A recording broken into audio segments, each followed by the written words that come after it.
On the news, Rami Tinubu donates 500 million naira to flood victims in Maiduguri. PDP governors defy Wike receives NWC support for Fubara leading river structure.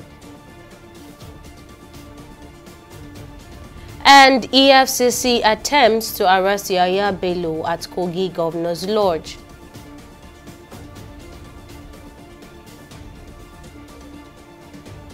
It's glad to have you join us on the news on TV 360 Nigeria. I'm Tamilore Akinkolye. The Nigeria Hydrological Service Agency has confirmed that water from Lago Dam in Cameroon has been released into River Niger and River Benue, warning residents in flood-prone areas to relocate immediately. This annual release is expected to cause flooding, and the agency is urging people living in vulnerable regions to move to safer grounds. The warning was issued on Thursday by NIHSA's Director General Umar Mohamed during an interview. Mohamed explained that the release of water is being done intermittently to help Nigeria's rivers manage the volume and reduce the risk of flood in 11 affected states, which includes Adamawa, Taraba, Benue, Nasarawa, Kogi, and others. He emphasized that although conditions remain stable for now, Nigerians must be vigilant as water levels continue to rise. Meanwhile, First Lady Senator Oluremi Tinubu has donated 500 million naira to assist victims of the recent flood in Maiduguri, Borno State. The flood has affected over 2 million residents, and the delegation expressed their solidarity with the Borno State government and the people impacted by the disaster. The delegation, which includes wife of high-ranking government officials, first visited the show of Borno's palace to offer condolences over the flood damage to his residents and surrounding areas. They later met with Governor Babagana Zulum at the government house, when Nana Shatima, the wife of the vice president, delivered an address on behalf of the First Lady, commending the governor for his resilience and governance and announcing the 500 million naira donation for aid flood victims. Her Excellency Senator Oluremi Tinubu, CON, she kindly asked me to extend her sympathy and prayers to you and to good people of Borno State. This is a very humongous contribution, and we want to assure you that government of Borno State under my distinguished leadership will ensure effective and judicious utilization of this quantum of money that is being given to us. And the National Association of Nigerian Students, NANS, is calling on the Nigerian government to address the economic challenges affecting students across the country. NANS President Lucky Emunefe, speaking at the recent World Press Conference, emphasized the urgent need for meaningful dialogue to tackle Nigeria's worsening economic situation, while acknowledging the government's effort through initiatives like the Nigerian Education Loan Fund, NEL Fund, which has provided financial relief for tuition and living expenses. Emunefe stressed that more action is needed. We hear of distribution, we hear that millions of bags have been moved from one state to another on this palliative, has not reached Nigerian students by any means. As stakeholders and the nation's future economic force, we demand that we should be duly carried along in every state and the process to make up the palliative distribution. Nigerian students should be carried along in the distribution of palliative at all levels, considering our population at stake in the nation's affairs. We are supposed to be drafted in the distribution committee so that we can see the effective distribution of this palliative to all Nigerian students, especially the youths. Thirdly, the regulation of petroleum prices. The Nigerian Midstream and Downstream Petroleum Regulatory Authority must ensure filling stations sell petroleum products at reasonable prices. These are part of our demand. Support for Dangote refinery. This issue between NNPC and Dangote should be resolved for the benefit of the Nigerian masses. The refinery should receive necessary support to cater for Nigeria needs at a cheaper cost with more accessibility. CNG buses. The leadership of NANS have equally appealed to government that Nigerian students should be inclusive in the distribution of CNG buses so that these buses should be distributed to all our campuses and run interstate to convey Nigeria students. And to party matters, the People's Democratic Party (PDP) governors have reaffirmed their support for Governor Siminalayi Fubara as the rightful leader of the party in Rivers State. This comes amid a power struggle between Fubara and former Governor Nyesom Wike, who is now serving as the Minister of the Federal Capital Territory. Wike has fiercely opposed the decision, even warning the PDP governors to stay clear of Rivers State and threatening to disrupt their states if they continue backing Fubara. In response, the chairman of the PDP Governors Forum, Governor Bala Mohammed, stood firm in support of Fubara. Now, speaking at a press briefing after meeting with the party's National Working Committee (NWC), Governor Mohammed emphasized that the PDP governor's stance was final and that Fubara, as the sitting governor and main PDP figure in Rivers State, should lead the party structure. The NWC delegation has also endorsed the governor's decision, solidifying Fubara's position as the party leader in the state. To gain further insight on this, earlier on, I spoke with political affairs analyst Charles Ideo, and I began by asking a mistake on the decision made by the governors despite Nyesom Wike's threat. We know that PDP has been a party that has been here for the beginning of this current dispensation, which of course started in 1999. And PDP actually was the party that clinched the presidency, and of course they swept almost all the states, apart from the Southwest that was led by AD until later. PDP also now made inroad during Obasanjo. But that story is gone. The days of glory appears to have been gone for PDP. Now PDP is personalized into two main blocks. You have the block supporting Wike, which appears to be very strong, and then the other block supported by Wike. Sorry, no, the former Vice President Abubakar Atiku. So, but what is happening now is that the governors of the PDP, led by the chairman, that's the national chairman of the that's PDP Governors Forum. That's I forgot his name now, Mohammed, as the governor of Bauchi State. They are the ones that met. They met recently to say, okay, that they are throwing their weight behind Fubara, because by default, once you are a governor of a state, you automatically become the leader of that party in that state. That is what they are insisting. But Wike is saying no, that he remains the leader of a party. But they are saying no, you are going to be changing the equation. The default is once you become a governor of a state, automatically the party machinery, the structure is under your control. All right, now what are the potential consequences of Wike's threats to disrupt any state if governors continue to support Fubara? My fear is that it will not bode well, because it will be an ill wind that might blow nobody any good at all.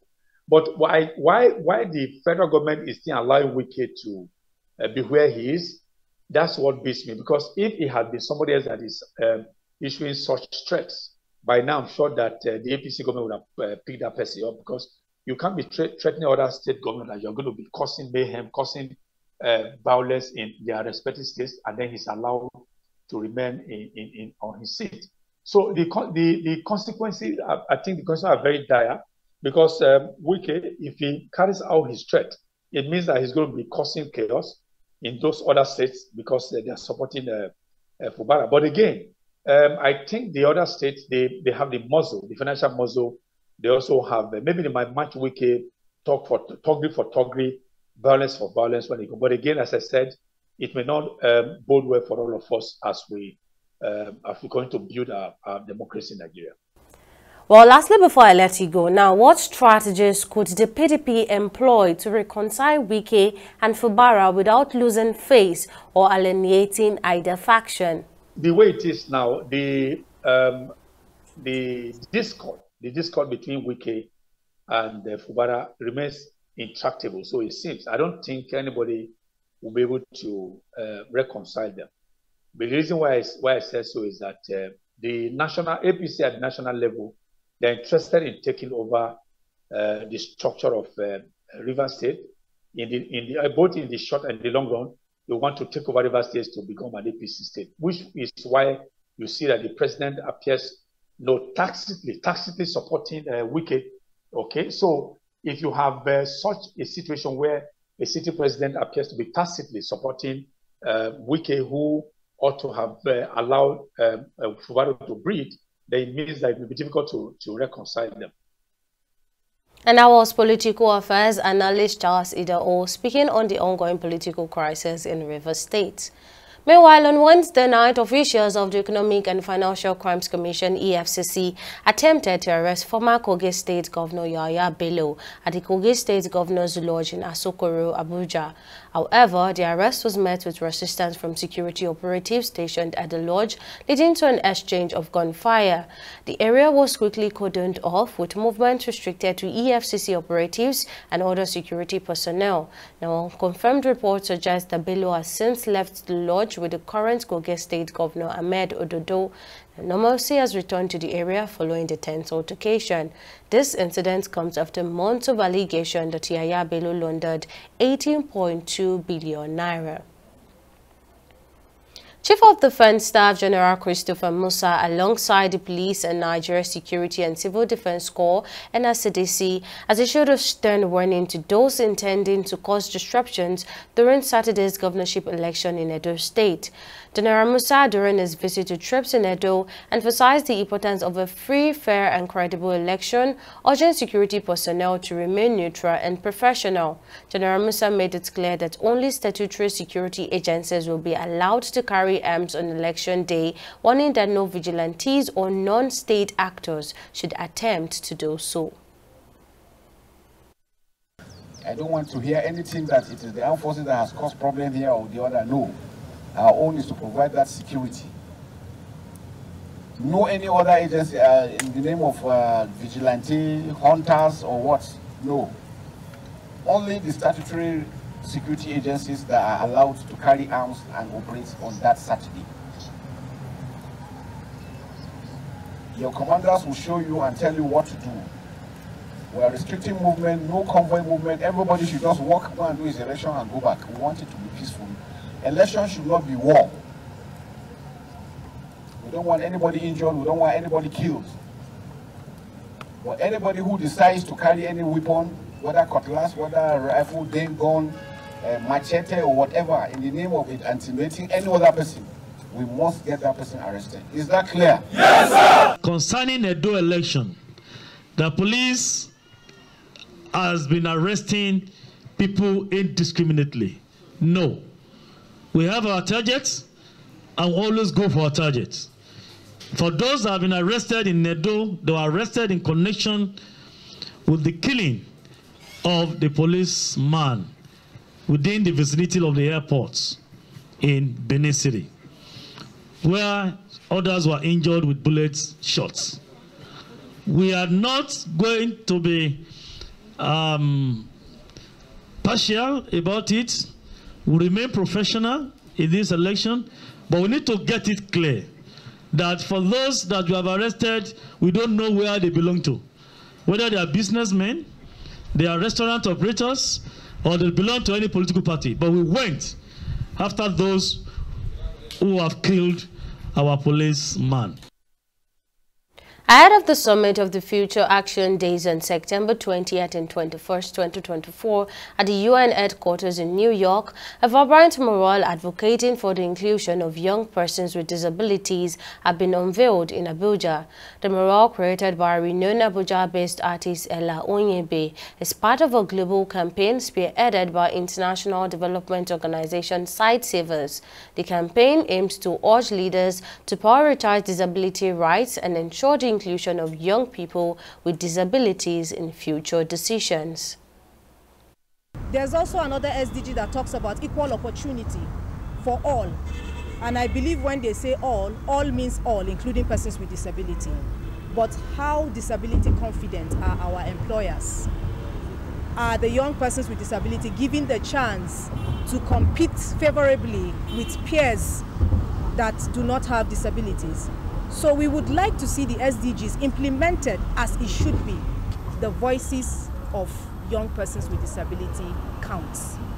They should be given a chance. Sight Savers is an organization that believes that no one should go blind due to avoidable causes of blindness, and also persons with disability should enjoy equal opportunity as persons without disability. So we are drawing the attention of people to say, hey, young persons with disabilities also have a voice. Let them speak for themselves if they are invited to the table. When you talk about disability, it's basically about the barriers that the society have created, and this is an opportunity to tell the public that they need to remove some of these barriers so that persons with disabilities can also have access to resources and access to opportunities. So what persons with disabilities are asking for is for those policies to be implemented, and the Discrimination Against Persons with Disabilities Provision Act to also be implemented, fully implemented. Make budgetary allocations towards the implementation of these policies and also towards the implementation of disability law. Fund National Commission for Persons with Disabilities better for the benefit of over 35 million persons with disabilities in Nigeria. We're stepping away for a moment, and when we return, we'll have the full story on CBN to enforce 0.005% cybercrime levy on all transactions right after this break.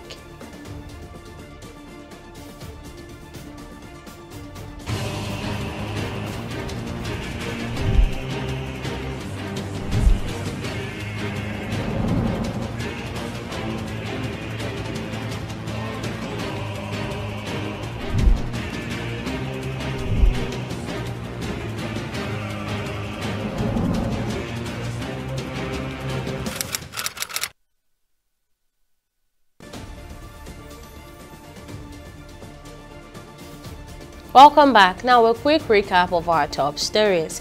The People's Democratic Party (PDP) governors have reaffirmed their support for Governor Siminalayi Fubara as the leader of the party in Rivers State, despite strong opposition from former Governor Nyesom Wike. Wike, now the Minister of the Federal Capital Territory, has threatened to disrupt other states if the governors continue to back Fubara.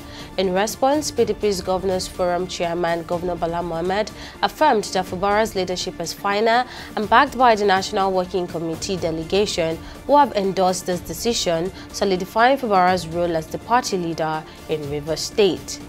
We also told you that on Wednesday night, officials from the Economic and Financial Crimes Commission (EFCC) attempted to arrest former Kogi State Governor Yahaya Bello at the Kogi State Governor's Lodge in Asokoro, Abuja. The attempt was met with resistance from security operatives at the lodge, resulting in an exchange of gunfire. Unconfirmed reports indicates that Bello has since left the lodge with the current Kogi State Governor Ahmed Ododo. The situation has since stabilized, and this incident follows ongoing allegations that Bello laundered 80.2 billion naira. Now, in case you missed any of our news bulletin, or for more updates, you can catch us on Lime's World TV and AVO TV, or log on to our website on www.tv360nigeria.com. You can also follow us on our social media platforms on Twitter, Instagram, and YouTube at TV360 Nigeria, or download our mobile app on Google Play Store, or Huawei App Gallery, and Apple Store. On Facebook, we're at TV360 Online.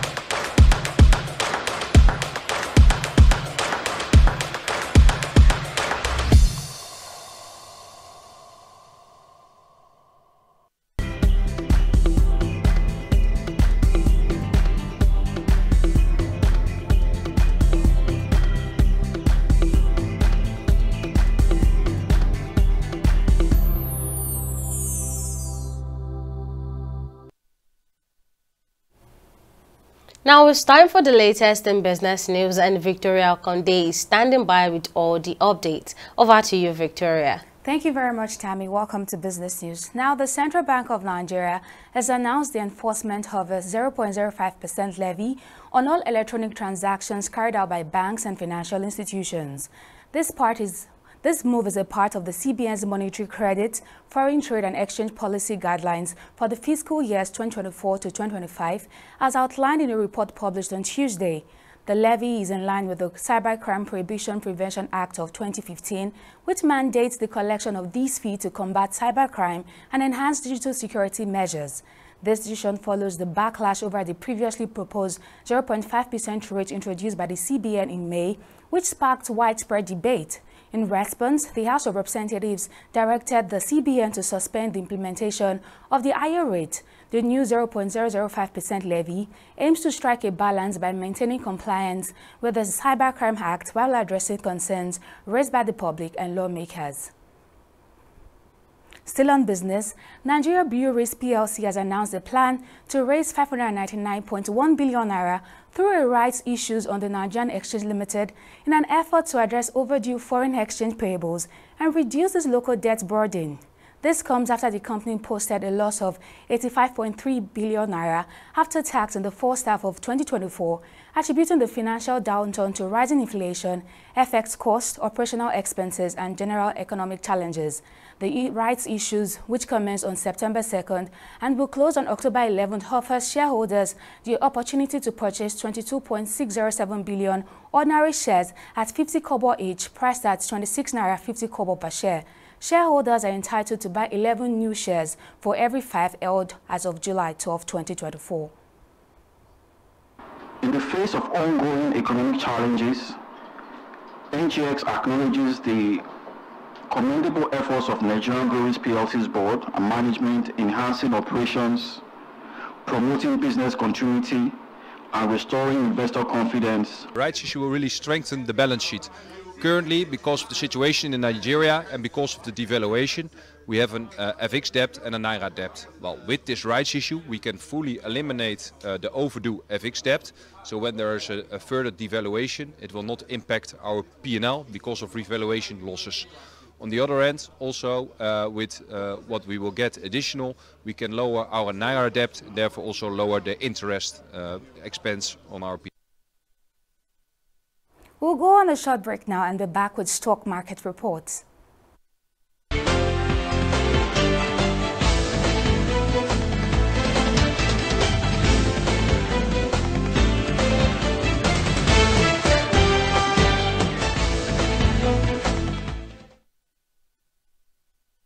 Welcome back. It's the fourth weekday of trading and the Nigerian stock exchange market ended in bearish territory, dipping by 0.19%, making it its first negative close of the week. Now the market capitalization stands at 56.32 trillion naira. In the aggregate, 119 NGS listed equities participated in trading, ending with 25 gainers and 27 losers. Now on the losing side, Honeywell Flour Mill came out last with an end-of-day price appreciation of 9.98% at 4 naira 87 kobo per share, followed closely by FBN Holdings. Now at the end of today's trading session on the Nigerian Stock Exchange market, over 456 million volumes of shares were exchanged in 9,848 deals, corresponding to a market value of over 6 billion naira.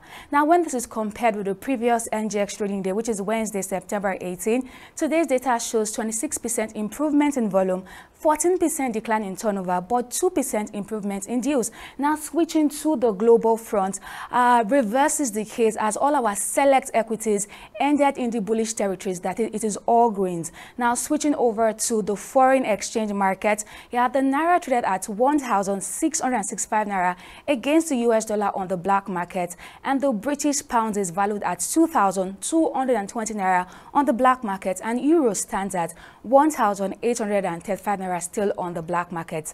That's it on both business and stock market reports. Back to you, Tammy, for the rest of the news. Thank you for that update, Victoria. Now let's turn our attention to the global scene. Lebanon's army is in the process of destroying suspicious electronic devices after an explosion involving thousands of pagers and walkie-talkies killed at least 37 people. The blast, which occurred earlier this week, injured more than 2,600 people. Health officials report that doctors are working around the clock to treat the wounded, with many patients being young men. The explosion, one on Tuesday involving pagers, killed 12 people, and another on Wednesday involving walkie-talkies, which killed 25, have raised concerns about the cause of the incident. Some reports suggest that Israel's Mossad spy agency was targeting Hezbollah members, though Israel has not commented on the matter. On Wednesday, Israel's defense minister announced a new phase in the war, fueling speculation about the explosions connecting to the ongoing conflict.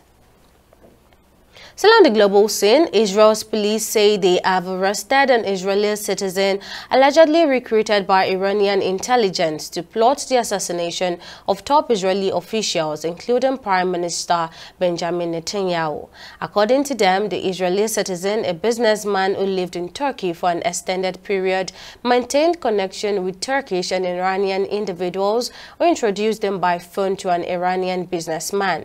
In August, the investigation found the arrested man was smuggled goods to Iran in a lorry, and while there he met with additional Iranian intelligence agents and was asked by them to carry out terrorist activities for Iran on Israel's soil, including promoting assassination attacks. Some of the proposed assassinations were characterized as being revenge for killing Hamas political chief Ismail Haniyeh in Tehran in July. Coming up next on News Now is Entertainment Report.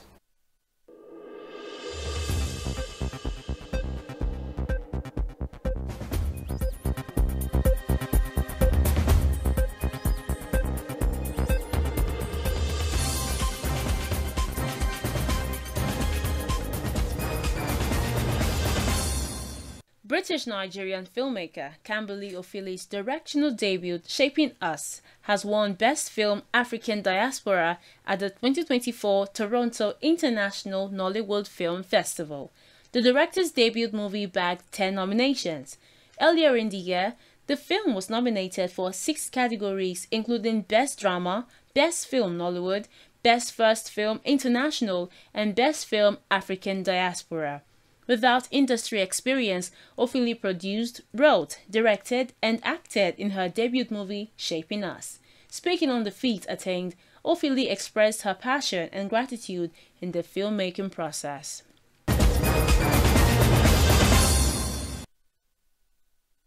And former Manchester United and England midfielder Jesse Lingard has been fined $143 for riding an electric scooter in Seoul without a proper license. The 31-year-old who now plays for FC Seoul was fined $190,000 by South Korean authorities. Lingard, who posted on Instagram about his lack of knowledge regarding South Korea's electric scooter regulations, admitted he was unaware of the need for an helmet and other rules. He has since vowed to adhere to safety regulations in the future. And that wraps up our bulletin on News Now. Many thanks for watching. I'm Tamilore Akinkwoli. See you again next time.